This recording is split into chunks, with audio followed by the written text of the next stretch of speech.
Olá, bem-vindos ao Manifesto do Caos Podcast. Um podcast onde mergulhamos nas entrelinhas da cultura pop e procuramos desvendar camadas que vão além do óbvio. Eu sou o Luciano. Eu sou o Marcelo. E no episódio de hoje iremos falar sobre Ainda Estou Aqui, uma obra de Walter Salles que resgata um capítulo sombrio da história do Brasil. Um filme que mistura a luta pela memória e a busca pela justiça em meio à dor do desaparecimento político. Então apertem os cintos e se preparem. Este é o Manifesto do Caos e a revolução começa agora.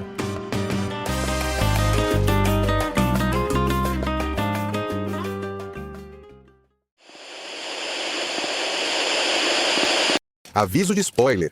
No Manifesto do Caos, nosso foco não é fazer um resumo detalhado da obra, mas para trazermos uma análise completa, precisamos explorar alguns pontos importantes da trama. Portanto, spoilers serão inevitáveis.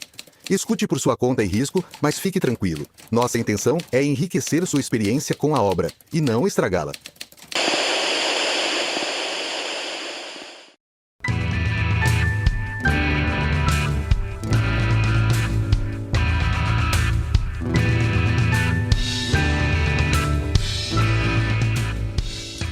Muito bem, Marcelo, então estamos aqui novamente, dessa vez para falar do filme Ainda Estou Aqui. É um filme que a galera já comentou bastante, tá em alta aí, mas nós aqui do Manifesto do Caos resolvemos também compartilhar com o ouvinte as nossas opiniões, e principalmente neste momento aqui, né, cara, que a gente ficou sabendo, não hoje, claro, alguns dias atrás aí, mas que o filme acabou sendo indicado aí para 3 categorias no Oscar, né, que é de melhor filme estrangeiro e melhor atriz, né. Pra mim foi meio que uma surpresa. A gente tava esperando o melhor filme estrangeiro, concorrer na categoria de filme estrangeiro e de atriz, mas aí veio a indicação como o melhor filme, o geral, né? O que você achou disso aí? Cara, a questão do melhor filme pegou todo mundo de surpresa, né? Inclusive, alguns comentaristas internacionais de cinema nos últimos dias aí, depois da indicação, mostraram a reação deles, né? Não desmerecendo o filme, mas deixando bem evidente que não estavam esperando ele entrar entre os 10, né? Que agora a premiação do Oscar de algum tempo pra cá já premia 10, premia não, né? Escolhe 10, né? E dos 10 escolhem o premiado. Cara, é interessante, né? Que eu tava esperando, até por conta da campanha de marketing do filme e da campanha de premiação do filme, eu tava esperando a indicação do Walter Salles para melhor diretor, cara. É que tinha muito filme nessas circunstâncias, e teve um outro que ele entrou também, que era design de produção. Que a gente, no podcast, antes do podcast, tava falando disso. E ele estava pré-indicado no design de produção. E realmente acho que também seria interessante ele. É aquela coisa, a gente tem um podcast que fala de cultura pop, gente, mas a gente não assiste todos os filmes. Todos os filmes estão na premiação. Então não dá pra gente fazer um comparativo tão detalhado assim. Mas quem assistiu ao filme e quem percebeu ali o cuidado que o filme tem com a questão da produção, era para nós brasileiros, né, conhecendo, ali é um filme ambientado nos anos 60, né, então ali a reconstituição do local onde a família Paiva morava, os carros, a época, o Luciano, como diz no podcast, antes do podcast, o Luciano lembrou disso, né? Não é uma coisa fácil para uma produção brasileira restaurar todas essas nuances de um período histórico, né? É caro, né? Inclusive, para uma indústria cinematográfica como é a hollywoodiana, já é caro. Você imaginar para um cinema brasileiro que a maioria dos filmes são quase artesanais, né? Então, você imaginar por isso, eu imaginava que o design de produção poderia ser premiado também. Me deixou muito feliz, né? Eu tô, como disseram o pessoal lá, eu tô muito deslumbrado, né? Não, deslumbrado era uma palavra mais chata. Mas A gente tá bastante emocionado. Realmente, ser colocado na prateleira de melhor filme para um filme de língua latina, que não o espanhol, porque o espanhol ainda tem um quê ali por conta do México, por conta da Espanha, você ter um cinema que é um pouco mais introduzido na cultura hollywoodiana, um filme de língua portuguesa entrar falado em português, né? Não só filme em língua portuguesa, o filme brasileiro, mas também um filme falado em português. Entrar numa premiação de melhor filme não é pouca coisa, né? Não é pouca coisa. E nós não somos um país que tem uma produção cinematográfica tão pujante assim. Apesar de ter melhorado muito nos últimos anos, né? E apesar de ter melhorado mesmo num período onde a arte em si foi meio que negligenciada, é um feito magnífico. Mesmo a gente tendo que dar boa parte desse feito a um bilionário, né? Querendo ou não, se não é financiamento dos Moreira Salles, o filme não sairia também, né? Então tem todas as... Cara, esse filme é cheio de nuances, por isso que ele é maravilhoso. Né? Figurar na prateleira, que nem você falou, dos melhores filmes, ô Marcelo, é algo que a gente tem que se orgulhar, né, cara? Porque por mais que a gente esteja ouvindo diversas narrativas de é mais um filme qualquer, estão fazendo alarde em cima de um filme que conta uma história que todo mundo conhece, mas não tá mudando em nada a minha vida, mas... Cara, se você não sabe, entretenimento é um setor da economia, cara, né? E quando você figura entre os 10 melhores filmes do mundo, você tá movimentando todo um sistema, né? Toda uma indústria por trás ali, então, que é a indústria do entretenimento, cara. Então você tá dando incentivo para outras pessoas fazerem outros filmes, e quando você produz um filme, você tem outras pessoas trabalhando em diversos setores ali. Então, cara, é lógico que muda, carambas, né, mano? Se você não entendeu que entretenimento é um setor econômico e que você figurar entre os 10 melhores filmes do mundo, isso aí movimenta a economia, cara, você é muito burro, né, mano? Desculpa falar, mas você é muito burro, né, cara?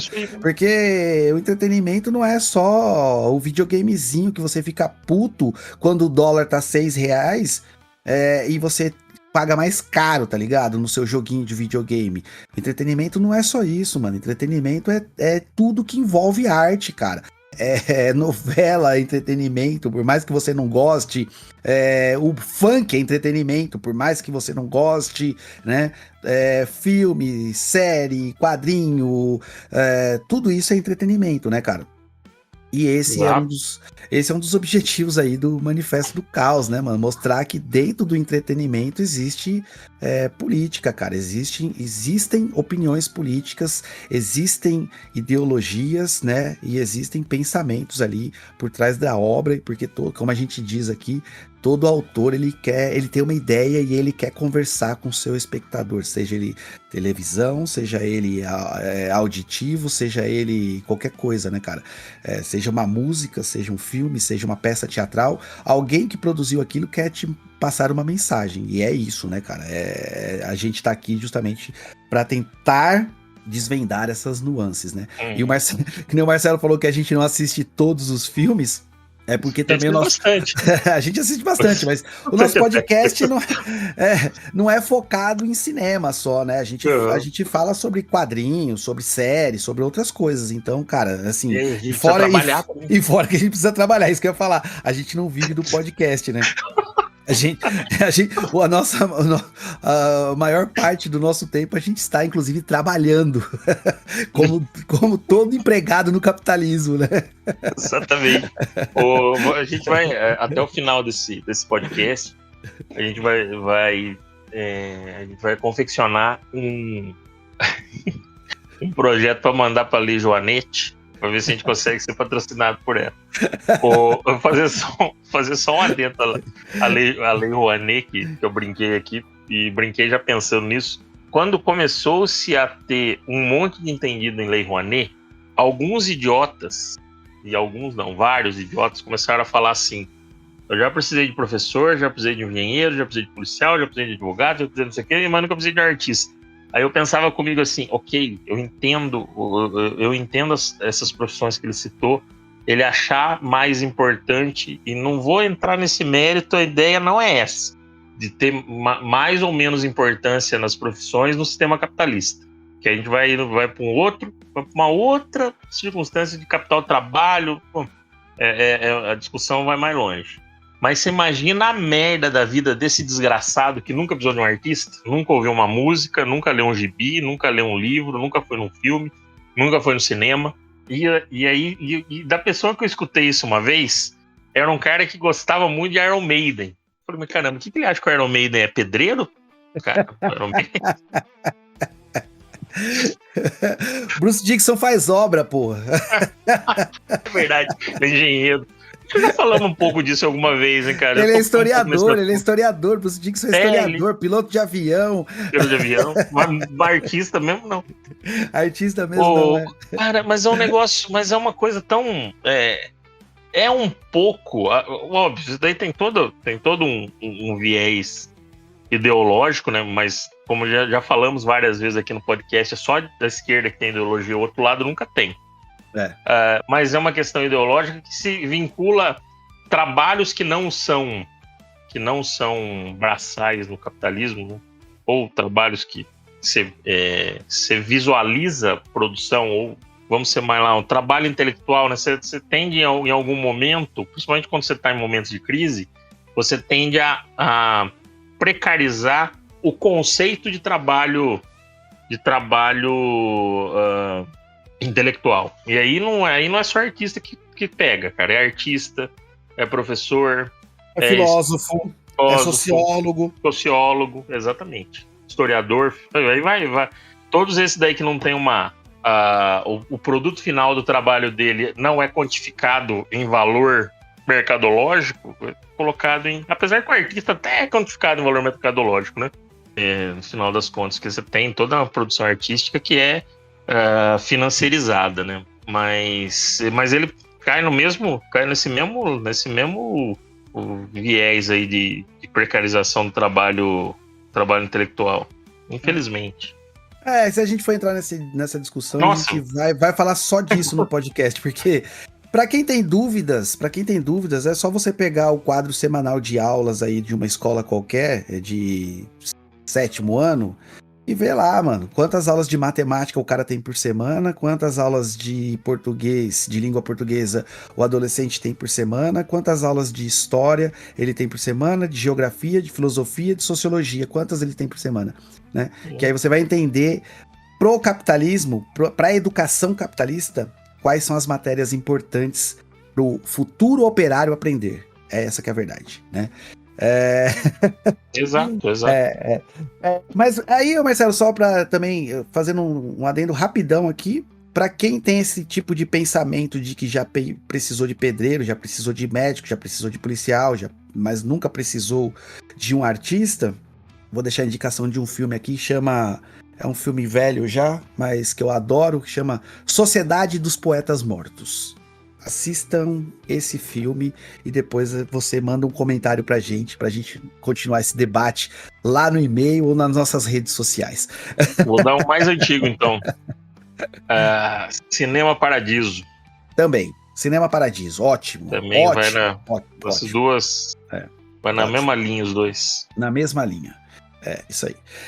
E voltando aqui agora pro Ainda Estou Aqui, né, Marcelo? A gente precisa contextualizar, então, esse filme. Eu sei que todo mundo já sabe do que fala. Fala de um período que foi terrível pro Brasil e tal. Mas ainda assim, nós, como historiadores, a gente quer enfatizar e queremos falar novamente sobre o contexto histórico aí, porque a nossa função é justamente essa, não deixar que o passado caia no esquecimento, né, cara? Até porque hoje em dia tá bem difícil as pessoas lembrarem desse passado macabro que nós tivemos aí, não tão distante, né? Mas que as pessoas já estão esquecendo, né? Então vamos lá, rapidão aqui para o ouvinte entender aí o que foi a ditadura militar no Brasil, e depois ainda eu quero fazer uma perguntinha pro Marcelo. No início, então, da década de 60 lá, né, mano? 61, na verdade, o Brasil ele vivia um período de grande instabilidade política, econômica e social, né? O presidente era o Jânio Quadros, e então em 61 ele renuncia aí, tá? E abre espaço então para uma grave crise institucional, que foi agravada por uma polarização ideológica, né, entre forças progressistas que defendiam reformas estruturais, e os setores conservadores que viam nessa proposta aí, né, nessa proposta dos progressistas, como uma ameaça à ordem e aos seus privilégios, né? Para quem tem dúvida ainda por que a gente chama de progressista e conservador, o conservador é por isso, ele quer conservar sempre os seus privilégios, né? Por isso que eu não admito falar que pobre é conservador, né, mano? Eu sou pobre, sou de direita, eu sou pobre, sou conservador. Você quer conservar o quê? Sua miséria, mano? É isso? Seu regime de escravidão, é isso? Né? Mas enfim, então quem assume o governo é o João Goulart aí, com a renúncia do Jânio Quadros, né? O Jango aí, ele assume a presidência.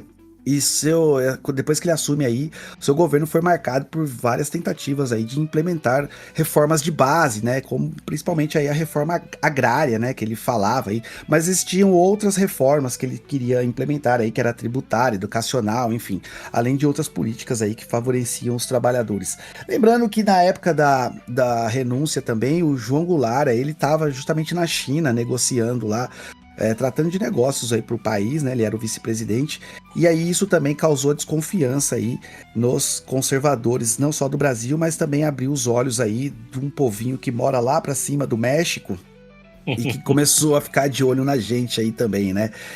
Essas iniciativas aí do Jango, né, acabou, no entanto, aí provocando reações negativas nas elites econômicas e nos setores do empresários, né, do empresariado brasileiro aí, e da Igreja Católica, né, olha que coincidência, a Igreja Católica, e das Forças Armadas, né.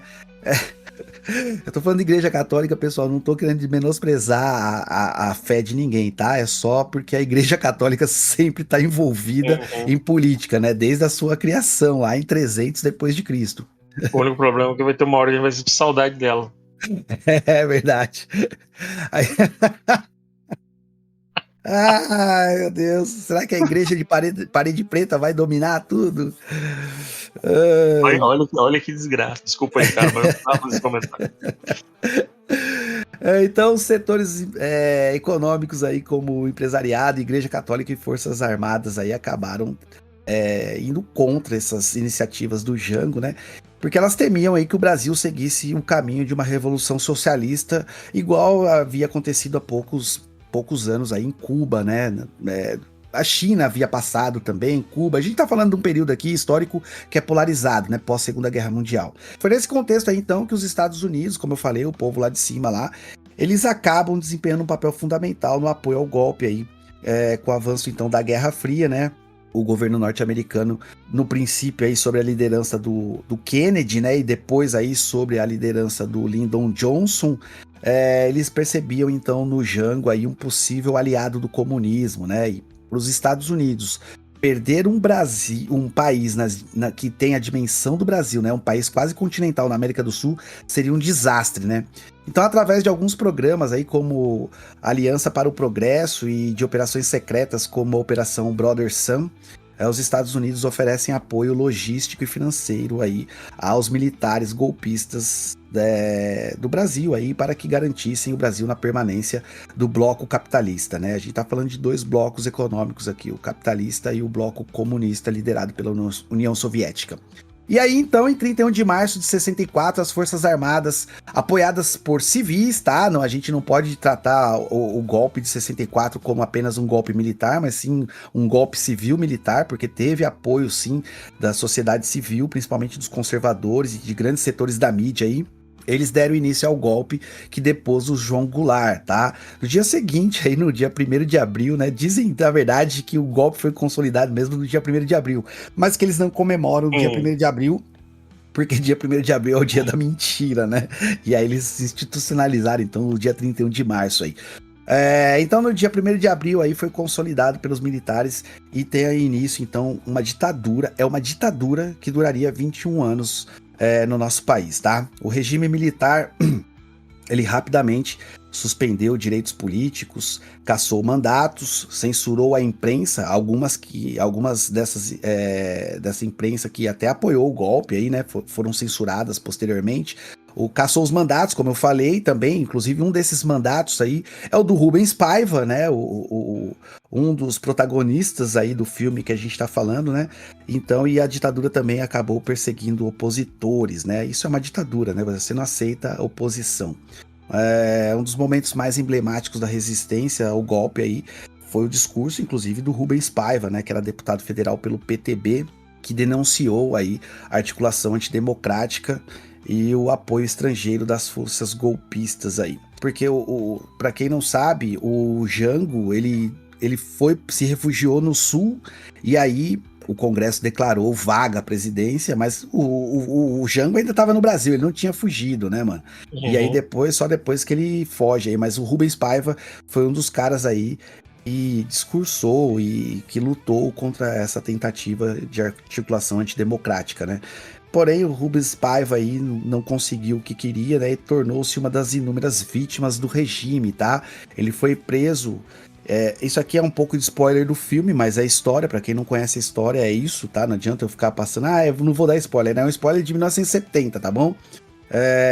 Em 71 ele vai preso, no dia 20 de janeiro, se eu não me engano, ele vai preso e é torturado e morto nas dependências do DOI-CODE aí, que era um dos principais órgãos de repressão da ditadura, tá? A tortura nesse período aí foi institucionalizada como mecanismo central do regime militar para extrair confissões e desarticular grupos de oposições, porque teve oposição sim, tá? Teve luta armada sim, beleza? Então a tortura aí foi um mecanismo principal aí para desmantelar esses grupos que iam em oposição ao governo, tá? Prisões clandestinas, choques elétricos, pau de arara, afogamento e até estupros eram práticas comuns aí nesses DOI-CODES, tá? O pretexto de combater o inimigo interno, né? Sempre o inimigo interno, né?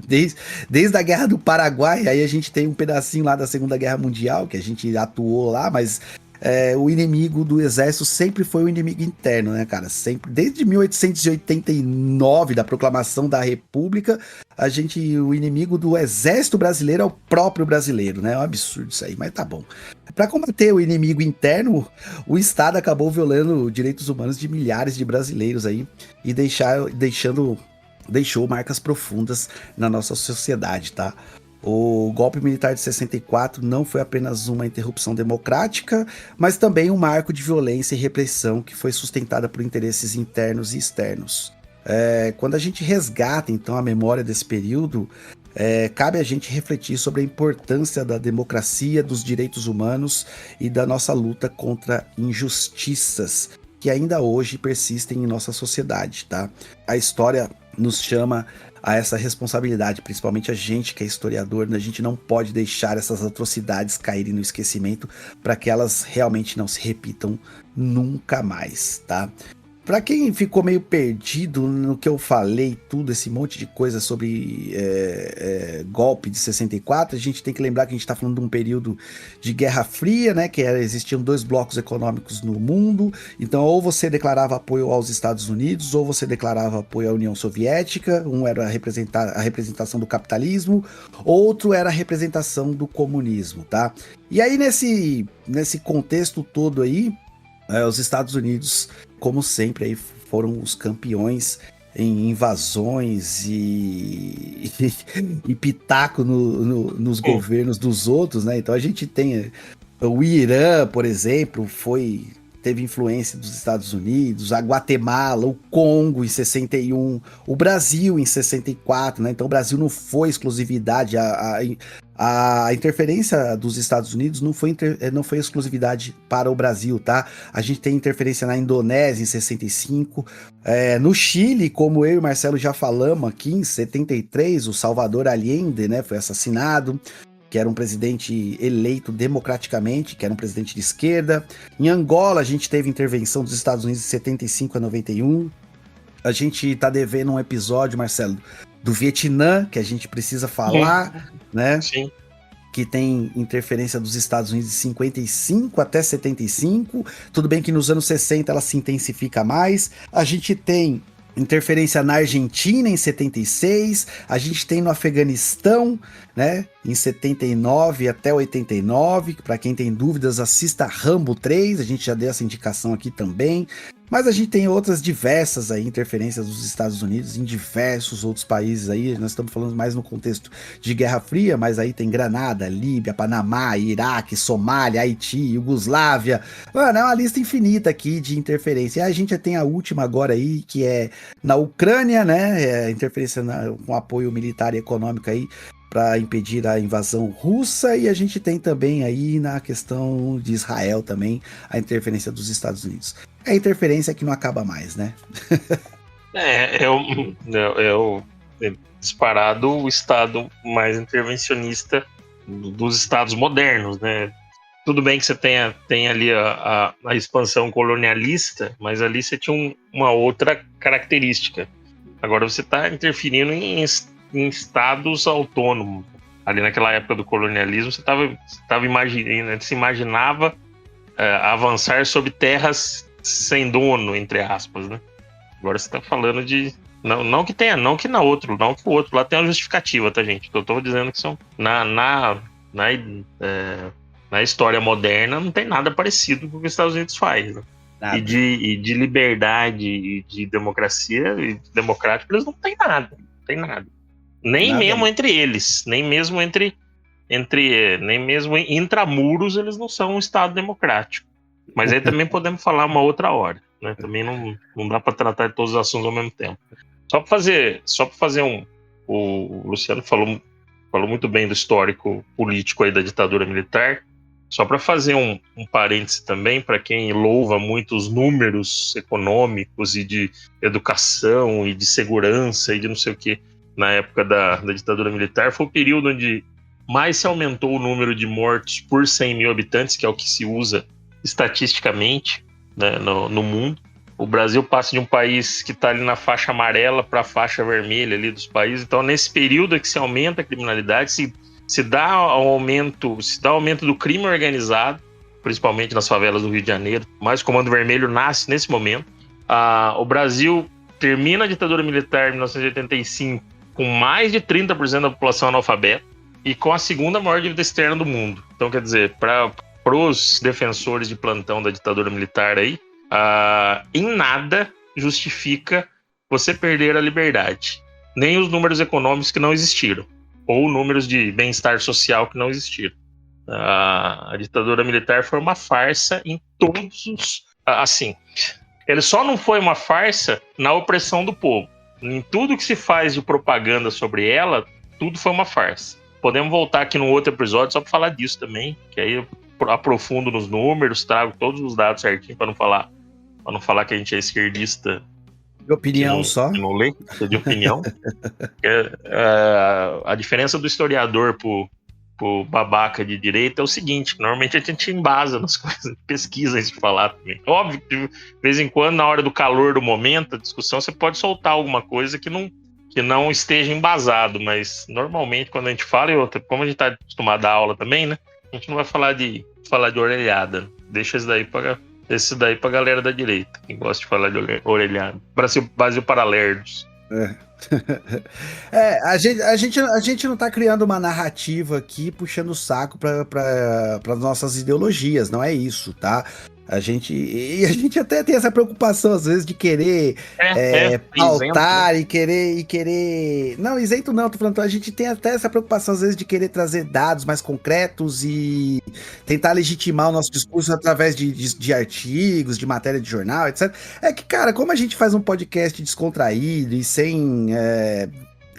tem o nosso viés político, com certeza, claro, mas assim, como é descontraído, a gente fala sobre entretenimento, então às vezes a gente acaba deixando esses artigos, essas fontes meio de lado, cara, mas é importante a gente começar a trazer essas fontes aí pro ouvinte, pra gente ter mais credibilidade também, e até porque o ouvinte às vezes pode querer pesquisar realmente mais a fundo, e ele vai saber lá, mas enfim, é justamente isso, né? O Marcelo citou aí de dívida externa, e qual que foi outro? Analfabetismo, né? Alfabetismo e crescimento da taxa de mortalidade, de cara, homicídio. eu vou ser mais prático, tá? Eu vou ser um pouco mais prático que o Marcelo até. Eu cresci nesse período, tá? Eu sou velho já. Eu também. Eu cresci nesse período. E eu lembro como se fosse hoje, cara. Meu pai recebia hoje e ele tinha que fazer a compra do mês hoje, cara. Porque se ele deixasse pra comprar daqui 2 dias, ele não conseguia comprar, mano. Porque o salário dele, o dinheiro desvalorizava diariamente, né? Então eu lembro que o mercado tinha uma maquininha, tipo, que ficava remarcando o preço, e os caras remarcavam preço de madrugada, mano. O mercado trabalhava a noite toda remarcando o preço pra no outro dia já tá com aumento já.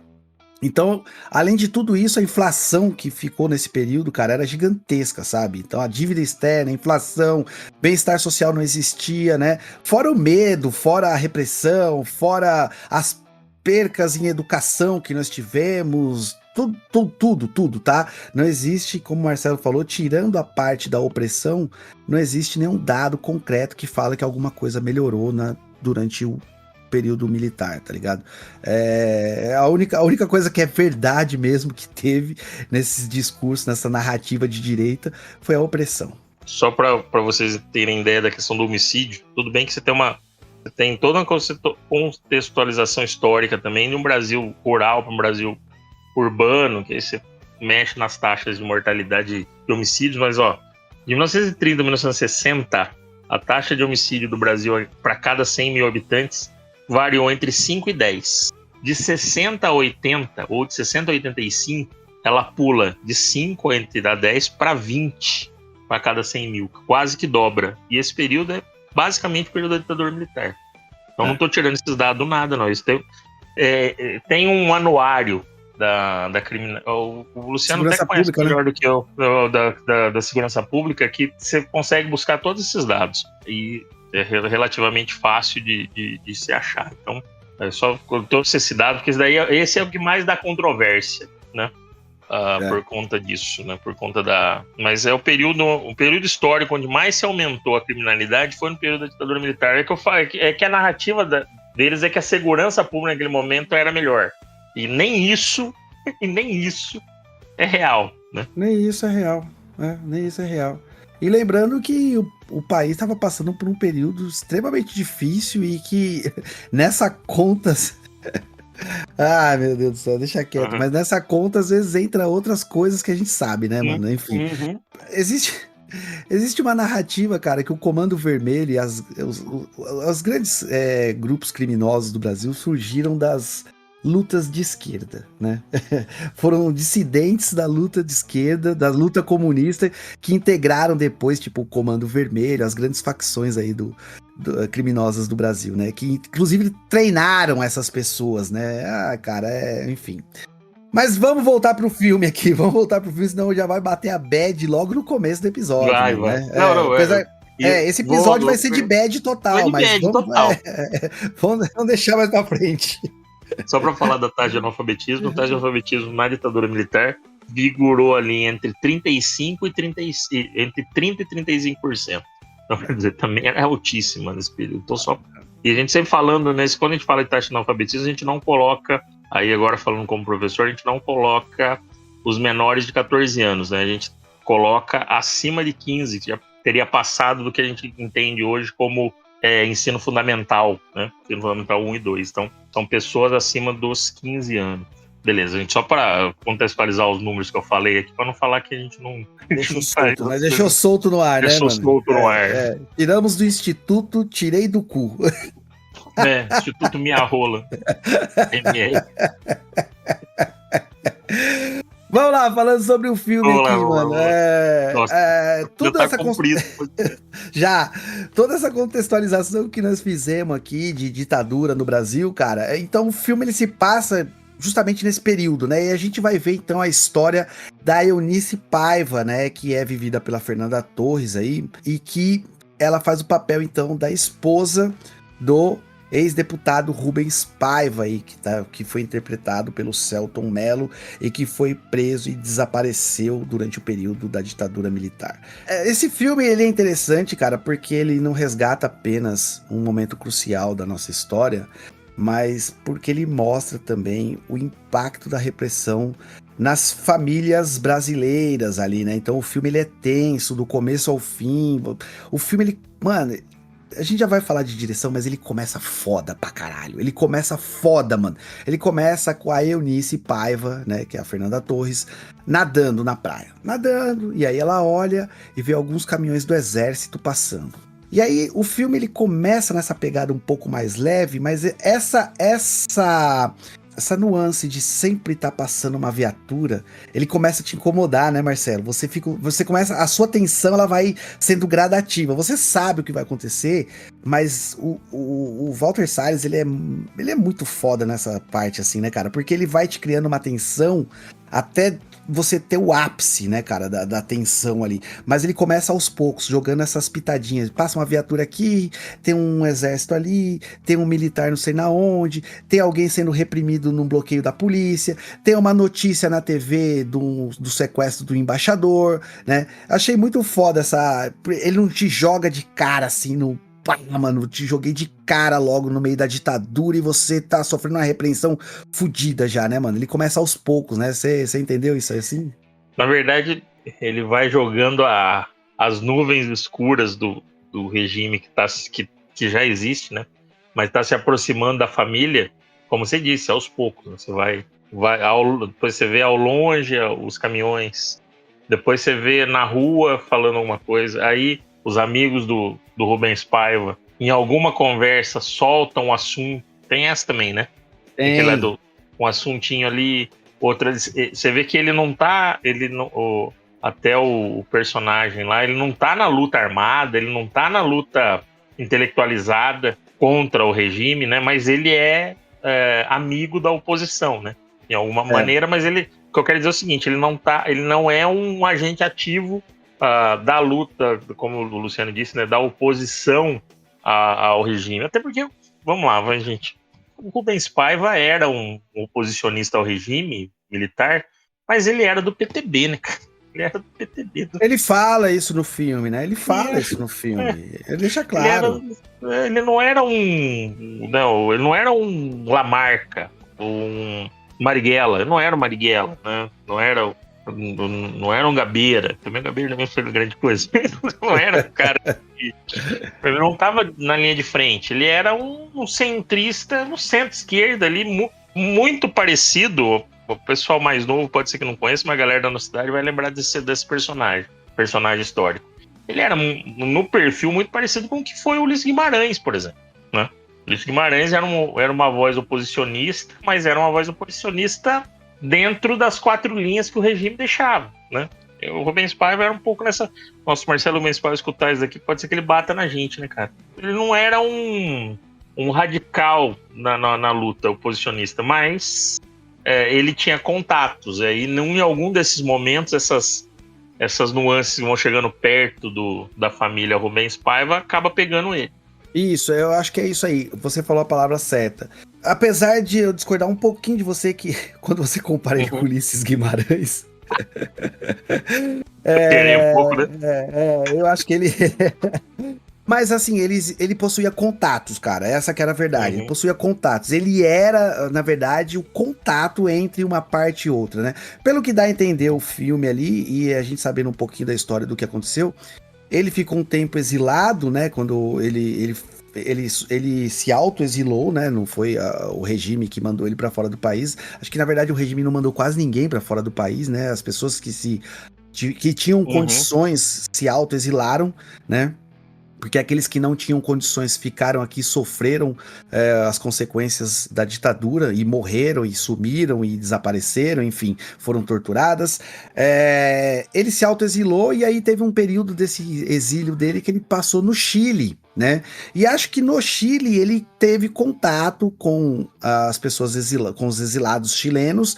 E aí, numa dessas que ele estava indo para um outro lugar, salvo engano, Argentina ou Uruguai, eu não lembro exatamente, enfim. Ele passou pelo Brasil, o avião fez uma escala no Brasil e ele acabou descendo do avião, né? Falou, eu preciso comprar cigarro. E nunca mais voltou pro avião, cara. Foi pra casa dele, né? E aí ele mantinha esses contatos, então, entre os exilados e a família dos exilados que aqui estavam. É claro que uma dessas cartas, porque as cartas não eram endereçadas, tipo, eu sou exilado e manda a carta pro meu pai que estava lá no Brasil. Eu mandava para um intermediário, né, que era justamente o Rubens Paiva, né? E uma dessas cartas deve ter caído na mão dos militares e eles viram lá, rua endereçada pro Rubens Paiva. Porra, quem é Rubens Paiva? Ah, o cara que é o ex-deputado que já se exilou, o cara que lutou contra o regime, o cara que fez o discurso lá, pá, não sei o quê. Vamos tentar saber mais informações sobre quem é esse cara, né? E a partir daí existiam investigações, então, pra cima do Rubens Paiva, né? Até o exato momento em que ele é preso. Mas a gente tá mantendo muito foco no Rubens Paiva. Eu acho que o Rubens Paiva no filme ele tem um foco inicial ali grande, até como um cara boa praça, né, mano? Um cara, um bom pai, ele sempre tá ali envolvido com os filhos, ele tem uma porção de filhos, né, cara? Ele tem 5 filhos, 4 meninas e um menino. Ele tá preocupado ali no começo em... Um amigo dele chama, não, vamos pra Londres, o Brasil tá meio ruim. E ele fala, não, é melhor eu ficar aqui agora, tal. Ele aparenta ser um cara despreocupado com o que tá acontecendo ali. Ele acha, não sei... Parece, pelo menos no filme, que nada vai acontecer com ele, até porque ele era um ex-deputado federal, um cara classe média, um cara que tem um reconhecimento ali da sociedade, né? Não é um Zé Ninguém, né, cara? Então ele tinha uma tranquilidade ali, né? E aí o cara chama ele pra ir pra Londres, ele não vai, mas ele acaba mandando uma das filhas dele pra Londres, né? Que ia começar a faculdade depois, então, tira um ano sabático, vai lá pra Londres, conhece as coisas lá, conhece a Europa, depois você volta. Quem sabe esse período melhorou, e até porque a filha dele tava começando a se interessar pela luta contra o regime, né? E aí ele usa isso também pra tirar a filha dele de foco, né, cara? Mas aí acaba que o Rubens Paiva vai preso e nunca mais volta, cara. E aí a gente tem, então, a atuação da principal personagem do filme, que é a Eunice Paiva, né? Que é a Fernanda Torres, cara. E aí começa o show da Fernandinha, né, mano? O show da Fernandinha, mano. Aí começa, porque ela... Assim que o Rubens Paiva, a tensão começa a crescer, porque chegam pessoas na casa dela, né? Chamam lá o Rubens Paiva, ele fala, não, só vou me trocar ali e tal. Ainda ele se despede da família, ó, à noite eu volto e tal, não sei o que. Volto pro jantar. E ele não volta, cara. E depois disso, a Eunice e uma das filhas são presas e levadas lá pro doicode lá, né, mano? E são interrogadas lá. E aí começa uma das partes mais tensas do filme pra mim, não sei pra você, Marcelo, mas foi uma das partes mais tensas do filme que eu achei esse interrogatório da Eunice Paiva. O que você achou disso aí? Nesse momento, você tem uma... Bom, pessoal, não sei se a gente vai dar spoiler ou não, mas alguma coisinha ou outra a gente vai ter que falar, não tem como. Nesse momento, ela tá sequestrada pelo regime junto com a filha. E o que deixa todas essas cenas, toda essa sequência de cena mais cruel para quem está assistindo, né? E obviamente para Eunice real, né? No momento, ela não saber o que está acontecendo com a filha dela. E a Fernanda Torres e a direção de arte, a direção do Walter Salles, consegue fazer um enquadramento, e a atuação da Fernanda parece que você tá no banco do lado dela. E não é nenhuma falácia de quem foi ver o filme e gostou. Pra quem foi ver o filme no cinema, ele tava com uma... Eu fui ver, já não tava logo na estreia, já tinha passado um tempo, e eu fui... eu peguei era um dia de folga meu da escola, e eu fui com as meninas, né, com a minha esposa e com a minha filha. Dei de presente para minha filha, que ela queria, deu o livro, né, que foi baseado no filme, e ela queria ver o filme, e a gente foi lá em Campinas ver, a gente foi no dia de semana. A sala não estava lotada, mas tinha muita gente um dia de semana para um filme que já tinha estreado há 3 semanas. E vendo as pessoas ao lado, você percebia essa atmosfera no filme. Você não tinha... nessas cenas que o Luciano disse, que a gente está comentando agora, se alguém tossisse, todo mundo virava para a pessoa para ver o que estava acontecendo. De tão tenso que aquele momento transmitia. A atmosfera era pesada. Quem viu Parasita e gosta de cinema imersivo, a sensação é muito parecida. São filmes que a agonia, os momentos agoniantes trazem você para dentro da obra.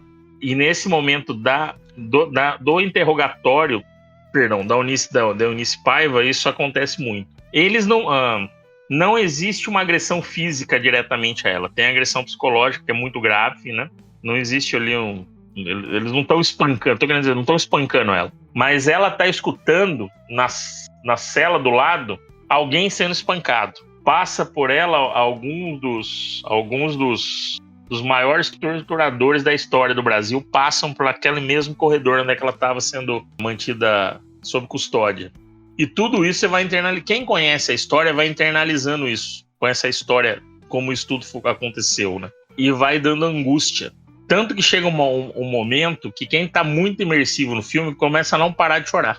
E foi o que aconteceu comigo, basicamente. E quando você fala chorar, não é questão de choro aquele choro de filme Água com Açúcar, que você fica, o protagonista, o Culpa das Estrelas. Não tô falando mal desses filmes não, tá, gente? São filmes que têm o seu valor de produção e tudo mais. Mas são filmes mais românticos, não é nisso. É que a angústia e a raiva que vai te dando de todos aqueles personagens históricos que fizeram pessoas como Eunice sofrer e tiraram a vida do marido dela, e você sabendo de como isso aconteceu, não tem como o ódio não tomar sua alma. E tudo isso o filme faz. Ele consegue fazer isso. E por isso que ele está sendo tão falado. As pessoas que estão indo ver o filme e estão colocando o filme como possível estar entre os 10 melhores filmes do ano, estão vendo isso, estão tendo essa sensação. O filme não é de... eu tô pegando tudo isso do momento que o Luciano disse que não tem mais coisa do filme ainda para falar. Mas o filme não é um filme de cenas belíssimas de uma atriz que faz um monólogo de raiva e arranca a roupa, rasga a roupa na frente de todo mundo, e tem uma cena catártica, né, que faz o cinema todo entrar em catarse. Não é isso. É um filme que faz você sentir a angústia de um período histórico, não só de uma mulher. Eu acho que é isso que é a questão. Por isso que pega tanto a gente que é de um espectro político e não pega a gente que é do outro. E isso tem que ser... Eu acho que isso tem que deixar bem marcado. Quando o lado de lá reclama, tem algum momento que eles têm razão. Porque tem hora que falta coração neles, né? O cérebro falta sempre, mas tem hora que falta coração também.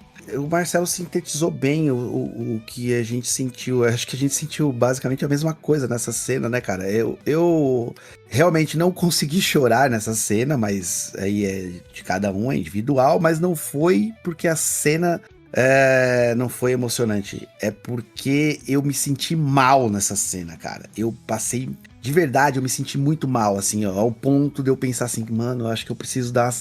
Eu comentei com você em off depois, né, Marcelo? Se eu tivesse assistindo em casa, eu teria dado uma pausa e saído pra respirar um pouco. Essa é a verdade. Eu tava no cinema, não conseguia fazer isso. Mas se eu estivesse assistindo na minha casa, teria dado uma pausa e falado, mano, eu preciso 15 minutos de respirar ali fora, ali, ar puro e voltar. Porque a cena, ela é claustrofóbica, né, cara? Você fica ali o tempo todo preso com ela e ela não sabe o que tá acontecendo direito, ela não sabe, mas ainda ela não sabe o que aconteceu com o marido dela. A tensão aumenta porque ela não sabe o que aconteceu com a filha dela. Tem uma cena, Marcelo, que eu achei muito legal, cara, muito legal mesmo. Achei tipo, cara, achei o Walter Salles, que provavelmente ouviu a história toda e adaptou essa cena e quis colocar lá, cara, foi de um primor muito grande pra mim, assim, tá ligado? É algo muito, muito sutil, que muita gente não deve ter percebido, mas que pra mim fez muito sentido, cara. O cabo do exército, a hora que, por mais que ele leve a Eunice e traga a Eunice, cara, ele tá o tempo todo com uma expressão, tipo de... que não tá gostando do que tá acontecendo, né, cara? Só que aí você fala, mano, pode ser o ator que é ruim, pode ser não sei o quê, pode ser uma N coisas, enfim. E aí uma hora, cara, ele fala, mano, e provavelmente a Eunice deve ter contado, porque se isso tá no filme, provavelmente está no livro, e se está no livro, provavelmente foi uma história que a Eunice contou porque marcou ela. Que o cabo do exército fala assim, eu quero que a senhora saiba que eu não concordo com nada do que está acontecendo aqui. Cara, sem passação de pano para militar, mas vale lembrar que isso aconteceu também no nazismo, tá? Nem todo mundo concordava com as ideologias ali, tá? Alguns se fizeram concordar para segurança própria, tá? Para segurança própria. Isso acontece no nazismo também, tá? Existem vários relatos de alguns nazistas que não eram nazistas, mas que não tinham coragem de não se declarar nazista porque era um soldado do exército alemão e o cara, mano, ele sofria por ver o que estava acontecendo. A gente não pode ser também mesquinho e generalizar todo mundo que está envolvido ali, como todo mundo é mal e todo mundo quer torturar e todo mundo quer matar e todo mundo quer sumir. Tem muitos que estão ali, não concordam, mas não tem força para sair daquilo ali, né, cara? Tem muitos que estão ali e não concordam, mas não tem coragem de enfrentar o sistema, até porque eu conheço vários relatos inclusive vários militares que foram torturados, que foram presos, né? Para quem não sabe, procura saber a história do sargento Pedro Lobo, por exemplo, né? Que foi um cara que lutou contra a ditadura militar e ele era um sargento da força pública, tá bom? E foi torturado, foi preso, enfim. Um dos primeiros mortos após o dia 1º de abril de 64, um dos primeiros foi o major da Força Aérea, porque ele ficou sabendo, durante um voo, ele ficou sabendo do golpe, e nas primeiras horas, assim, e ele já se declarou contra e ele foi assassinado dentro do avião mesmo, tá? É uma outra história aí que vale a pena ser contada também. Então, cara, eu achei, tipo assim, bem legal essa apresentação desse cara, desse cabo, pra mostrar que nem todo mundo que tava ali concordava com o que tava acontecendo, né? Às vezes só falta força ou coragem pra poder sair dessa situação. O próprio Lamarca mesmo era um capitão do exército, né? Pra quem não sabe, né? Mas é isso, voltando a Eunice aqui então, cara, e aí ela é torturada lá psicologicamente, como o Marcelo falou, não existe agressão física, mas existe uma tortura psicológica muito grande, e após 5 dias ela é solta, né? E aí ela chega na casa dela, toma um banho, e aí começa uma segunda fase do filme, uma segunda fase da Eunice, que é a fase de conviver com o medo constante de que nada é certo mais na vida dela, né? Tudo pode acontecer, né?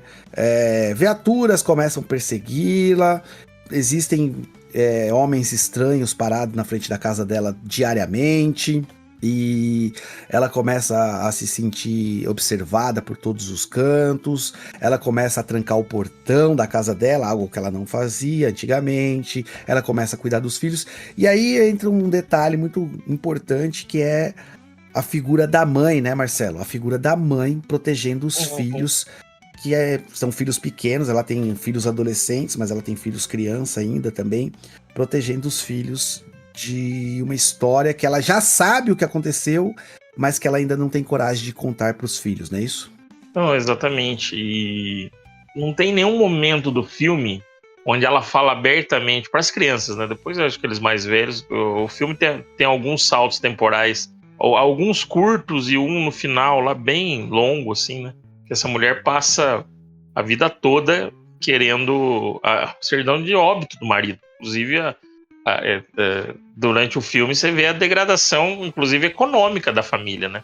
O marido, que era, né, a mãe com 5 filhos ali, cuidava da casa, ela tinha ali uma divisão de tarefas do casal, né? Como eles tinham 5 filhos, a Eunice tomava conta da casa e ele era o provedor, né? Então, nesse momento desaparece o provedor, ela vai... Por isso que eu falo que assim, o filme me fez ficar com raiva aí e o choro veio o tempo todo, cara. Tem uma hora que ela vai no banco pra sacar a conta e ela não consegue, cara. E o cara era amigo dela, tipo, teoricamente, né? Teoricamente, né? Sim. Porque, o Marcelo, só fazendo um parênteses, tem muito disso, né? É meu amigo enquanto eu estou bem, né? A partir do momento em que meu marido desapareceu e eu preciso do dinheiro e aí eu tô taxada como alguém subversiva, né? O gerente do banco, que teoricamente era amigo dela, porque eles comentam ali, e a fulana, que é a esposa do gerente e tal, como é que ela tá, tal, não sei o quê. E ela, não, tá bem, a gente precisa marcar alguma coisa, precisa. E ele não ajuda ela porque faltou uma assinatura. Eu lembrei muito do caso que eu vi, acho que hoje ou ontem, se eu não me engano, de uma mexicana que foi deportada dos Estados Unidos e falou assim: quem me denunciou foi minha vizinha, e minha Minha vizinha tinha um bom relacionamento comigo. Eu mandei esse vídeo pra várias pessoas, cara. Foi você Acho que que me deve ter mandou, mandado pra acho, você. é verdade. E é isso, até por conta do comentário que se faz lá, né? Num estado de exceção, seu vizinho, né? Pode ser o seu principal É. delator. Cara, ali. Ali eu fiquei com dois sentimentos, cara. Eu fui bancário bastante tempo. O foda, se a conta não for conjunta, não pode ser ficar mesmo. Eu tô rindo, mas não tô rindo da situação, entendeu? De tanta. A situação é tão desagradável que provoca essas nuances na gente. E tem isso, e tem do cara também, e uma coisa que eu fiquei puto na hora, o cara era um dos que dava carta pro início, cara, pro Rubens Paiva. Você lembra? É o personagem do Dan Stubach, né? Isso, é. É um dos que tava na reunião da hora que ele pega uma das cartas. Sim. Ele tava, então, quer dizer, além de ser amigo, ele tava não é bem uma conspiração, mas ele tava ali no apoio às pessoas que estavam exiladas, entendeu? Mas essa aí. Ele fala depois lá numa parte, se você precisar eu te empresto dinheiro, não vende o terreno, que eles têm um terreno, tem que construir e tal. E ela fala, não, obrigado por você ter vendido assim, sem documentação mesmo, perdeu não sei quantos, porque perde valor de mercado, que tá vendendo sem documentação, e ela vai no banco e saca todo o dinheiro que ela tem por causa da degradação econômica que você acabou de falar, que a família tá passando. Sim. Porque, mano, eles eram uma família classe média e que agora, cara, não tem mais o provedor, né? Então, ela não consegue nem acessar os bens que eles têm porque tá no banco, né, cara? Então, tipo assim, ela começa a ter que se virar, né? E ela tem 5 bocas pra alimentar, né, mano? Então, não dá pra escolher muita coisa, né? O filme não trata muito, não trata disso, né? É que, na verdade, como é um filme para contar uma vida, esse momento ali do banco, essa cena do banco, quer dizer todo o perrengue que ela passou, né, com questão financeira durante todo o período que ela criou os filhos, né? Não dava para mostrar isso toda vez. Ela só vai ter acesso a tudo que era em nome do marido ou da família quando sai a certidão de óbito dele, cara. Em 90 ela vai cagar cacetada. E nisso ele tem que criar os 5 filhos. Aí ela volta a estudar. E, bom, aí depois, mais pra frente, a gente vai falar um pouco dela, né? A Alice, óbvio, também a gente vai falar um pouco disso, né? Não é de ter dó de burguês, né? Muita gente indo partindo pra esse lado também, né? Nossa, pode ter dó de burguês, né? Só porque morreu, não tem que ter dó dele. Tô zoando. Mas não é, mano. Ali é um exemplo de como até uma família, de uma pessoa relativamente poderosa. A família Rubens Paiva não era uma família de qualquer, né? Não tô nem falando só do Rubens Paiva ou Rubens Paiva, né? Uma pessoa que faleceu ali. Mas a família dele já era de políticos notórios ali, né? Se você fizer uma pesquisa, o pai dele foi deputado. Então até pessoas dessa linha, que eram moderados, sofreram com esse regime. Você imagina a história da Transamazônica nessa época, o quanto de indígenas que foram mortos nesse período, que não tem nome, né? Mais de 40 mil indígenas foram mortos na época da ditadura militar. Os maiores genocídios da história do Brasil, depois da colonização. Tudo isso aconteceu na época da ditadura. Então, se até uma família de classe média, de um político moderado, sofreu uma perda familiar, você imagina os menos favorecidos. Ô Marcelo, você fez um gancho aí que é uma coisa que eu ia perguntar, né, cara? Saiu o vídeo do youtuber lá, o Chavoso da USP, né? Cara, é um vídeo que ele fala, o título do vídeo é mais ou menos Por que eu não gostei do Ainda Estou Aqui. E ele traz uma discussão, cara, que é basicamente o que você falou, né? A gente tá preocupado com o burguês, né, cara? Mas enfim, era uma pessoa, o Rubens Paiva era uma pessoa que lutou contra a ditadura, né, cara? E aí a gente também não é tão duro assim ao ponto de falar, mano, o cara morreu, foda-se, era um burguês, era um playboy, era um classe média, e a gente tá preocupado só com quem é pobre, enfim, não é. Mas o Chavoso da USP, ele traz essa discussão, né, cara, no sentido de que a história, ela sempre é contada ele começa o vídeo falando isso, né? Que a história sempre é contada pelos vencedores. Então ele fala lá até que, acho que, como é que é? Existe um ditado africano que é mais ou menos assim, até que os leões consigam vencer as suas batalhas e contar as suas histórias, a história sempre vai ser contada pelos caçadores, né? Porque eles venceram ali a luta contra os leões. Então, na história do caçador, o leão sempre é o malvado, né, cara? Ele começa mais ou menos o vídeo falando isso, né? E aí ele fala justamente do filme, do Ainda Estou Aqui, que a história, ela não é uma história, e toda história é contada do ponto de vista, e essa história, ela não é contada nem do ponto de vista dos militares, nem do ponto de vista do povo, né? Mas sim de uma classe média, né, que o Rubens Paiva se encaixava, justamente a família Rubens Paiva se encaixava nessa pirâmide social com uma classe média ali, né, são ricos, né. Cara, eu acho interessante, apesar de discordar de alguns pontos, eu acho interessante você trazer, o Chavoso trazer esse olhar, porque tem a entrevista do próprio Marcelo Rubens Paiva, acho que é no Roda Viva, em que a repórter faz essa pergunta pra ele, e ele fala, cara, ele fala justamente o que eu penso também, ele fala assim, que bom que ele não gostou do filme, porque ele tem o direito de não gostar do filme, e isso é legal, porque a gente vive num país em que você tem direitos de gostar ou não de gostar de alguma coisa, e de inclusive expressar, e isso sim é liberdade de opinião, né, isso é opinião, diferente de algumas outras coisas que dizem por aí que não é opinião, mas isso é uma opinião, se gostar ou não de um filme, e que o filme é interessante porque mesmo que ele não gostou, ainda proporciona essa discussão, né, cara? E aí, voltando lá no começo, quando a gente falou que eu precisei do médico, precisei do policial, mas eu nunca precisei do artista, talvez agora você precise do artista, porque o artista é o cara que traz essa discussão, né, cara? É o cara que traz pro nosso mundo, pro nosso cotidiano, a discussão de que, tipo assim, beleza, hoje, 2025, nós, brancos, talvez não vivamos mais uma ditadura, mas o pessoal lá da periferia, o pessoal das comunidades, eles ainda vivem num sistema ditatorial, né, cara? E é essa toda a discussão que o Chavoso da USP traz aí, tá? Então, tipo assim, cara, eu acho válido essa discussão que o Chavoso traz. Inclusive, vou indicar aqui um podcast, que é um podcast que eu gosto muito, que é o podcast do Comunas Nerd United. Acho que o último episódio deles, eu não sei se eles lançaram um novo, mas o último episódio que eu ouvi falava justamente sobre Ainda Estou Aqui e sobre toda essa discussão com o Chavoso da USP, toda essa polêmica. Cara, eu acho válido. Eu acho que olhando do ponto de vista, porque todo ponto de vista é o ponto de vista de alguém e alguém está em algum determinado local, você olhando desse ponto de vista do Chavoso da USP, eu acho que faz todo sentido, cara.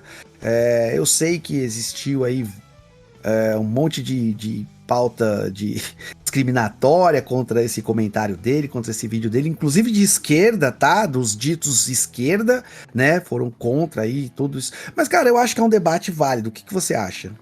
É legal que esse daí tem 3 pontos essa discussão.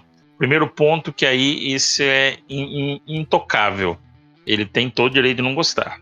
Inclusive de não gostar não só do filme em si como história, mas não gostar tecnicamente do filme, né? Achar algum problema técnico no filme, não gostar do filme por conta disso. Esse é um ponto, isso é inegável. O que me pegou no raciocínio do Chavoso é aquilo que eu comentei há pouco. O filme foi feito, não é nem uma crítica, porque as nuances da crítica do filme é muito sutil. Não existe uma crítica, existe uma contação de história ali de uma família de classe média elitista. Não no sentido ruim da palavra. Não existe sentido muito bom para elitista. Mas era uma família de questões elitizada mesmo. Você conseguia mandar um filho para a Europa, né? A filha mais velha do casal, em algum momento ali do filme. Tava na Inglaterra, tudo bem que estava em casa de amigos, mas estava na Inglaterra.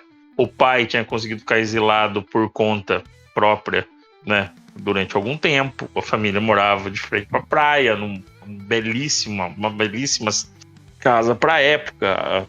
O ciclo de amigos dele eram todos de políticos, profissionais liberais, né? Artistas, conheciam ali, né, a filha teve contato com o Gilberto Gil, com o Caetano Veloso, tal. Não é uma família comum, né? Isso é um ponto. Então estamos vendo por essa ótica. Só que, fazendo a crítica à esquerda do Chavoso, a crítica que eu tenho a essa galera que quer muito ser de esquerda, ser muito de esquerda, mas muito de esquerda. Inclusive, se morar sozinho foge, que aí eu acho que é o radicalismo exagerado, às vezes, dessa galera. E nisso cai às vezes o Jones Manuel, cai às vezes a galera do PCBR. Nossa, eu arrumei briga com muita gente. Puta que eu pariu. É que eles querem o protagonismo da opinião da esquerda, entendeu? E acho que isso é um problema. Então esse é o segundo ponto. Aí tá o terceiro ponto. Essa mulher, depois de ter passado tudo isso, defendeu coisas que, se enfiar Jones Manuel, Chavoso da USP, eu, até o Lula, Haddad, um na bunda do outro, a gente não vai defender o que ela defendeu. Não vai passar pelo que ela passou. Não, eu não tô falando nem do momento que ela passou. Tô falando que depois dela ter internalizado toda a desgraça da vida dela, ela colocou a vida dela a serviço de pessoas marginalizadas. Foi. Coisas que eu não tenho nem condição de pensar se eu tenho, em algum momento, alguma condição mínima de fazer. Então, e aí que eu digo, se a crítica dele fosse só o filme, ele estaria completamente correto. Mas quando ele começa a colocar que a visão de tal, né, não sei o quê, né, ele está desmerecendo uma personagem histórica que é maior que todos nós. Né? Todos nós, eu tô colocando nós à esquerda, sabe? Você está entendendo esse contexto que eu tô fazendo, né? Sim, a galera da esquerda que às vezes a gente vai. Eu tô falando isso claramente, que inclusive já fui para as urnas como candidato. Mas tudo que eu fizer, falar, ou essa galera que faz podcast de esquerda e que milita muito bem, essa mulher colocou todos nós no bolso, cara.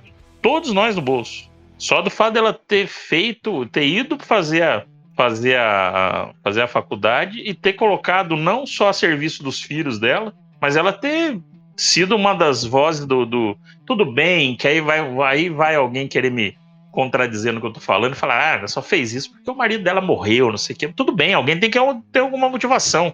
Tem gente que tem a motivação de fazer as coisas boas porque vai pro céu. Com a puta motivação bosta. Eu tô falando isso como religioso, tá, gente? Sou católico e tudo mais. Católico, fui catequista, fiz um monte de coisa. Eu tô falando isso porque ali você tá fazendo uma coisa boa por um destino que alguém que é muito superior a você vai te dar. Se você não fizer, você tem a contradição de ir pro inferno. Pô, que motivação mais bosta que essa? A vida que a gente tá vivendo aqui não valeu como motivação. Essa mulher pegou uma desgraça na vida dela e quis que outras pessoas não passassem por isso. Né? E aí ela vai lutar pelos direitos dos indígenas, das mulheres, das famílias de pessoas que foram desaparecidos políticos como ela. E, N coisas, né? Arrumou briga com governos já democráticos da época, com o governo Sarney, governo Collor, governo Fernando Henrique, que ainda foi um governo que do meio pro fim ali, né, conseguiu fazer alguma coisa, né? Então, isso que me pega nessas críticas, não sei se você me entendeu, é esse tipo de coisa que me pega, sabe? É o cara querer ser mais de esquerda que o Stalin, por exemplo. Adoraria colocar um monte de nazista um do lado do outro e descer a cacetada na cabeça. É o meu sonho também, que aí eu seria mais do que o Stalin, mas não, né, cara? Não é assim, né?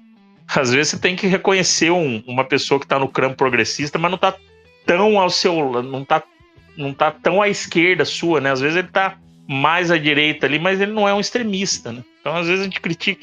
E não queria cair nessa, mas vamos lá. Nessa condição da Eunice, cai o presidente Lula também, viu? O Lula também cai na mesma... A galera cai no mesmo perfil de crítica. Pô, esse cara podia ser mais vermelho, hein? Esse cara podia ser grenar. Eu também acho que poderia, né, mãe? Um momento também que a gente precisa relembrar que a gente está vivendo no mundo real. Assim, Marcelo, às vezes a galera acha que para você ser de esquerda e militar, você precisa obrigatoriamente ser pobre, ser excluído, ser... E a gente esquece, cara, que algumas poucas pessoas da classe média... Sabe quem eu ouvi falar isso, cara? O Supla, cara. Ele falou assim... Boa, cara, eu ia falar dele agora. Não é porque Do eu tive... Suplicy, na verdade. Mas é o Supla falando, porque o cara pergunta, mas por que você é de esquerda? É fácil ser de esquerda, assim, do jeito que você é, né, meu? Você viaja pra Europa, você nunca trabalhou, você não sei o quê. Ele falou, cara, não é porque eu tive acesso a boas escolas, que eu tive acesso a uma boa saúde, a lazer, não é por isso que eu não posso me indignar e querer que todas as pessoas consigam ter acesso a essas coisas que eu também tive, né, mano? E acho que é bem por aí, né, cara? Não é... A gente às vezes briga com a direita, porque a direita tem essa visão de que a esquerda prega a miséria, né? Romantiza a miséria, né? Uhum. E não é isso, cara. Não é isso. A gente tem que lembrar que a nossa luta, na verdade, não é para que todo mundo seja miserável. A nossa luta é para que todo mundo tenha condições de viver uma vida digna, cara. É que todo mundo tenha condições de ter acesso a boas escolas, que todo mundo tenha acesso à saúde, que todo mundo consiga concorrer no mercado de trabalho em igualdade, cara. É isso, Sim. né? A verdade é basicamente essa, né? É que se empobreceu tanto o discurso nos últimos anos, e na verdade não pode dizer que nos últimos anos, é que a vida toda esse discurso de esquerda e direita foi empobrecido. Que o que esses desgraçados defendem, eles conseguiram jogar pro nosso lado. Não, mano. Não, a gente não defende que todo mundo seja miserável, muito pelo contrário. Muito pelo contrário. A gente defende que a miséria não exista.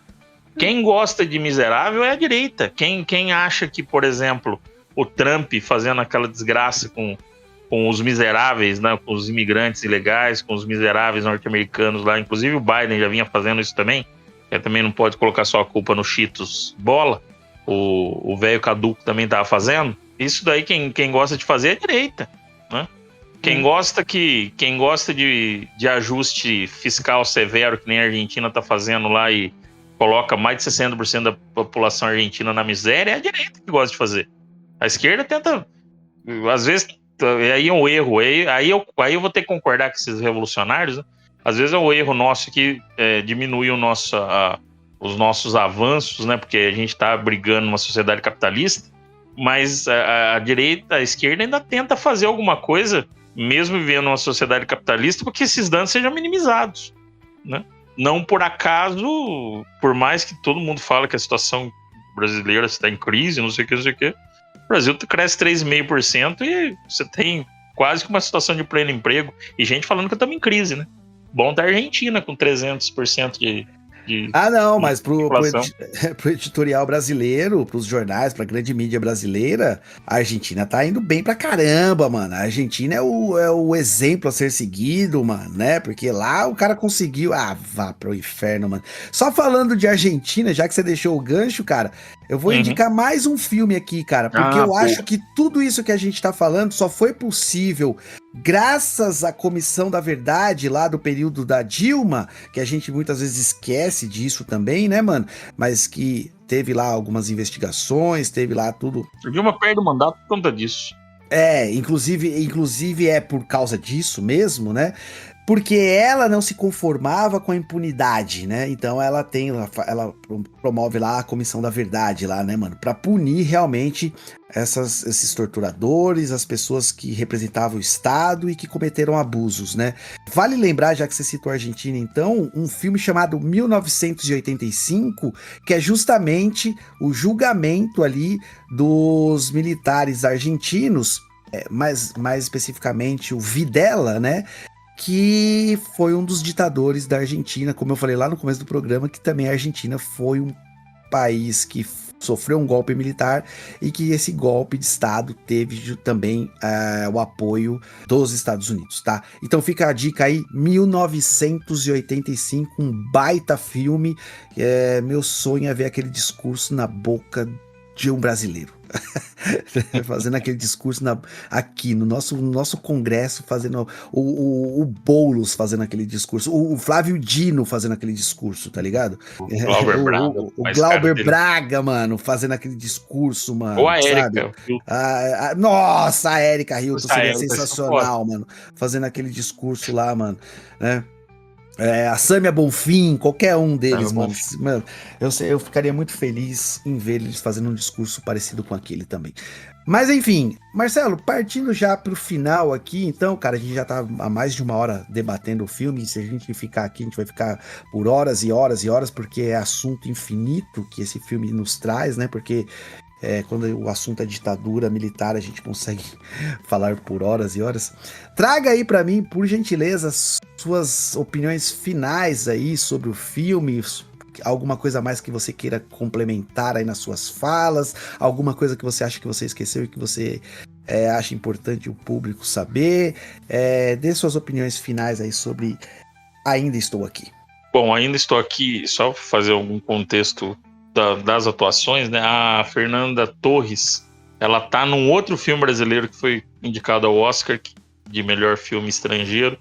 Foi o Que Ex-Companheiro, que também conta uma história da ditadura. É um filme mais quebrado, não é um filme ruim, é um bom filme, tanto que foi indicado também, não teria por que ser ruim, mas ele não é um filme do mesmo naipe que Eu Ainda Estou Aqui, né? É um filme do Bruno Barreto, e tem uma coisa engraçada desse filme, que é o seguinte: quando o filme foi indicado, o Que Ex-Companheiro, o Gabeira, esse filme é escrito, é uma adaptação de um livro, Que Ex-Companheiro, do jornalista Gabeira, que conseguiu fazer o caminho da esquerda revolucionária para a direita, balão de biruta de aeroporto.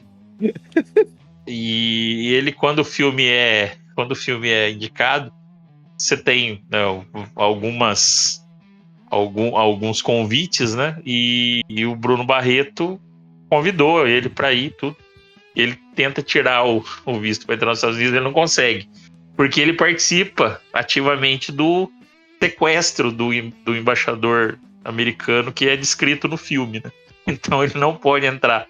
E depois ele tenta, quando ele já é deputado pelo PV, na última vez que ele foi deputado pelo PV, ele é convidado para fazer um discurso na ONU sobre meio ambiente. Ele tenta de novo tirar o visto para entrar nos Estados Unidos, não consegue. Então ele já tentou tirar o visto 4 vezes e não conseguiu entrar, e ele não pode. E desse filme surge uma das primeiras fake news em cima da Dilma. E isso eu escutei uma vez, e depois que já antes dela ser presidente, né? Quando ela estava sendo, o nome dela estava sendo ventilado. Isso eu escutei na padaria aqui do lado de casa, falando assim, o cara perguntando, não, mas se a Dilma ganha, ela não pode entrar nos Estados Unidos, ela participou do sequestro do embaixador, que o cara tirou do cu, tirou do rabo a informação, né? Isso tudo tirei do rabo.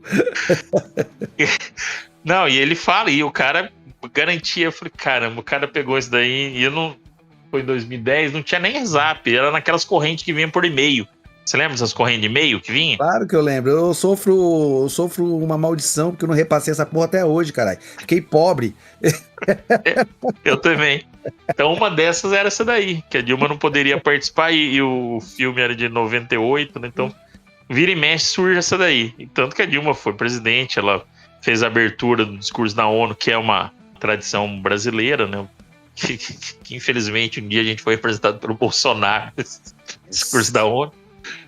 Mas ela foi normalmente, então não teve isso. Ainda Estou Aqui é o 5º filme brasileiro a ser indicado ao Oscar de melhor filme.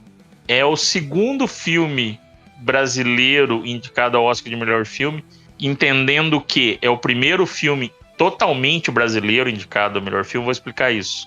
Beijo da Mulher-Aranha, em 86, é indicado ao Oscar de melhor filme. É dirigido por um argentino naturalizado brasileiro, que é o Héctor Babenco. Só que é uma produção Brasil-Estados Unidos, né?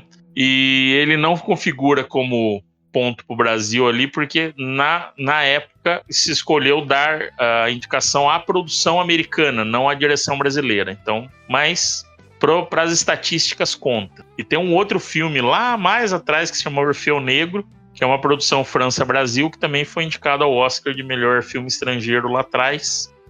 Mas esse foi rodado no Brasil com alguns atores brasileiros, mas é um filme francês. Na verdade, ele não só foi indicado, ele ganhou o Oscar de melhor filme estrangeiro em 1960.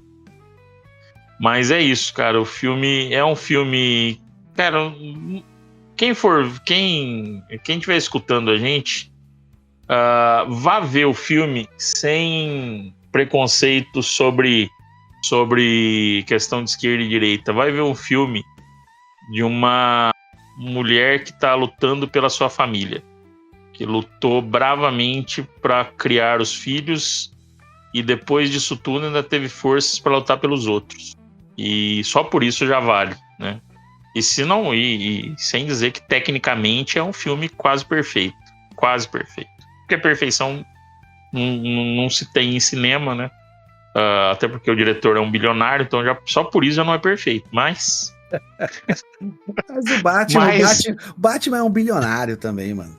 Não, sim, mas o Batman é um aristocrata, né, cara? O Batman depois um dia a gente vai discutir a ideia da aristocracia. Ele usa a fortuna dele pra combater o crime. Ele usa a fortuna dele pra fazer o bem.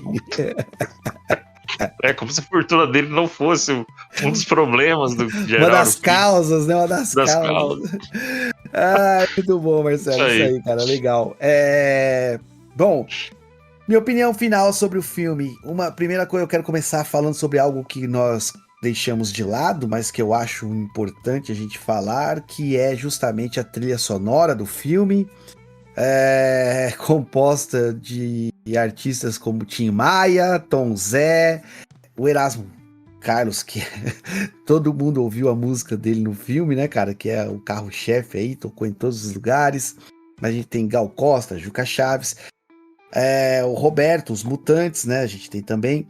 Cara, mas teve uma música que me pegou muito, que é uma música que eu gosto demais, que é o Fora da Ordem, do Caetano Veloso. Porra, mano, essa música tem tudo a ver com o filme. E até as músicas do Roberto Carlos, na verdade a música do Roberto Carlos, que é Nas Curvas da Estrada de Santos lá.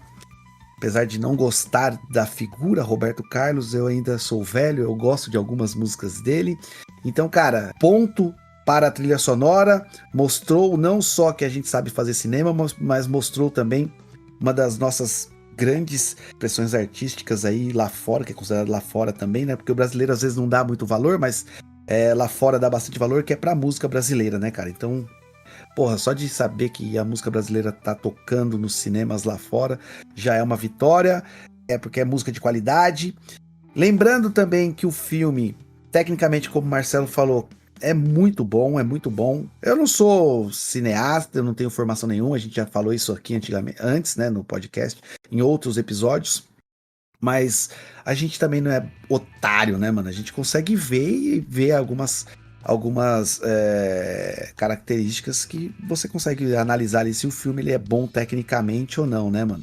Então, tipo assim, cara, tecnicamente pra mim o filme é muito bom, a direção é foda demais, cara, é foda demais, o clima de tensão, de angústia, de agonia, você se sente na pele mesmo ali. É claro, não tem como a gente se sentir literalmente na pele de alguém que sofreu tortura, né, mano, que passou por uma sessão de tortura, que passou por um período de exceção. É difícil a gente falar assim, me sinto na pele, mas cara, você sente ali toda a tensão, todo o clima, pelo menos o Walter Salles consegue transmitir ali no filme, né, cara. Fora tudo isso aí, eu acho que a importância do filme, além de ser um filme bom tecnicamente, além dos prêmios que nós estamos concorrendo no Oscar, além de toda a representatividade, é justamente de difundir e trazer aí para as novas gerações um tema que a gente não pode esquecer, né, cara? A gente não pode esquecer do que foi a ditadura no Brasil, a gente não pode relativizar esse tema, a gente não pode ter militar comemorando o dia 31 de março, a gente não pode ter narrativas dizendo que só quem foi torturado foi bandido. A gente tem que mostrar a realidade que aconteceu no nosso país, né? E acho que o filme, a arte, ela tem este objetivo. Arte sem objetivo, arte sem ideologia é rabisco de criança, velho. É rabisco de criança, desculpa falar. Meus filhos aqui, eles desenham e falam, papai, olha aqui, eu desenhei você, ó. Eles não têm ideologia nenhuma ainda na arte deles. Mas eu acho que a partir do momento que você é um artista, você tem a obrigação de relembrar as memórias, relembrar a memória das pessoas e tentar fazer justiça com a sua arte, cara. E eu acho que o filme, nesse ponto, ele é espetacular, né? Trazer novamente essa narrativa para as gerações atuais e mostrar o que é um período de exceção, o que é um período de ditadura, né? O que viveram aquelas pessoas naquele período, né? Porque senão a gente acaba relativizando e vendo às vezes adolescente de 16, 17 anos com a bandeirinha na Paulista, camisa da seleção brasileira e falando, quero o AI-5 de volta, né? Nem sabe o que foi isso, tá? Então, essa é a importância do filme para mim. A importância maior, além de concorrer aos prêmios que nós já falamos, é justamente essa importância, né? Como historiador, de relembrar as pessoas de um passado perverso aí que o Brasil passou, né? Inclusive porque durante a redemocratização ali, em 1988, com a nova Constituição, esse pessoal que idolatrava a ditadura, alguns que idolatravam e passaram maus bocados, depois sofreram a repressão da ditadura, e alguns que também não sofreram, eles ficaram na miúda, né? Eles ficaram durante um bom tempo ali escondidinho, né? Mas agora, num período, passou aí 40 anos, como nós já falamos, vai fazer 40 anos, esses caras estão pondo as garras pra fora de novo, né? Achando que a gente vai esquecer tudo que aconteceu no passado, e nós não vamos esquecer. E o filme, a importância dele tá justamente nesse quesito, de relembrar as pessoas das atrocidades que nós passamos no meu país.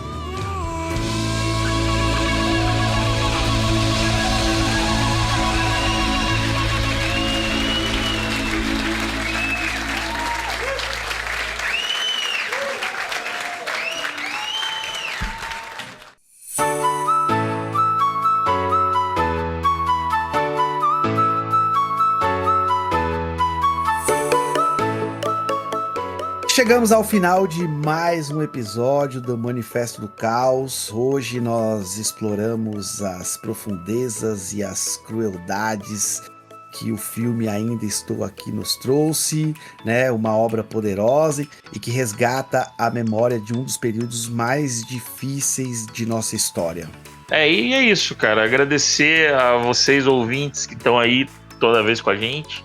Pessoal, dá o feedback para nós, manda lá um comentário, fala do que gostou, fala um pouquinho do que não gostou, não precisa falar muito. Galera conhecida, galera que tá ouvindo aí o podcast pela primeira vez. Como eu disse, agradecer a audiência e agradecer mais uma vez o Luciano, e a gente tá podendo discutir mais uma vez do que a gente gosta. Não de ditadura, a gente não gosta, mas discutir cultura pop, discutir história e principalmente discutir a vida democrática do Brasil, né? Que acho que isso que a gente, durante esse período todo aí do podcast 2024, deu para perceber qual é a nossa posição, e eu defendo que a outra posição exista também, desde que ela tenha fundamento e base, não seja mentirosa e agressiva. Então a nossa defesa é da democracia límpida, clara, e que todos tenham direito à opinião e principalmente tenham direito à arte, que é vida, que é tudo, que é como o Luciano disse também, que ela representa alguma coisa, ela não é só um rabisco. A arte, ela representa a alma de um povo, e basicamente é isso que a arte representa. Então ela é ideológica por si só e ela é poderosa por isso.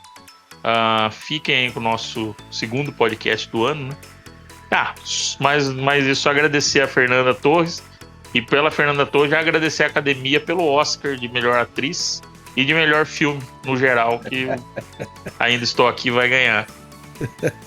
Que ia ser foda ela ganhar o Oscar de melhor filme, ia ser foda. Caramba, é isso aí, mano. Se ela ganhar, a gente vai fazer um episódio rapidão só pra comemorar. É isso aí. É isso aí, pessoal. E se você curtiu esse episódio, então não se esqueça de nos apoiar, tá bom? Deixa seu like, comenta, compartilha com os amigos. E não esquece também de dar 5 estrelas pra gente lá no seu agregador de podcast favorito. Siga a gente também nas nossas redes sociais, lá em @manifesto do caos _ o nosso Instagram, e acesse o nosso site lá, o www.manifestodocaos.com.br, para ficar por dentro deste assunto e de muitos outros, tá bom? Um grande abraço, até o próximo episódio, tchau!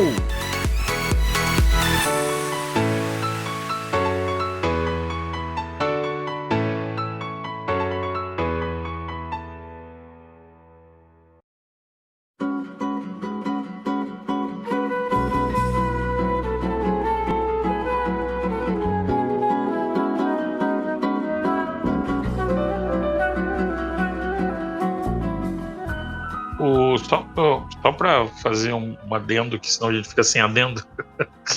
Você falou de música brasileira ou de cultura brasileira, né? A segunda música mais ouvida na história da humanidade, principalmente depois que ficou-se, obviamente, quantificado isso, né?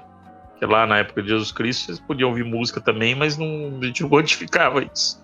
Mas desde quando se passou a ter paradas de sucesso, a segunda música mais ouvida no mundo é Garota de Ipanema. Tem toda a questão do Tom Jobim ter ido para os Estados Unidos também, ter ficado o jazz, a menina, ou a bossa nova ter sido adotada pelo jazz, falou tudo. Isso, Você tem toda essa questão, mas não deixa de ser. E o Tom Jobim nunca, diferentemente de muito pau no cu patriota de goela, ele nunca deixou de falar que era brasileiro, né? É isso aí. É outro bilionário também, tudo, mas pelo menos esses bilionários são do bem. Eu vou encerrar o episódio tocando Garota de Ipanema, e esse adendo que você fez vai pro pós-crédito. Valeu.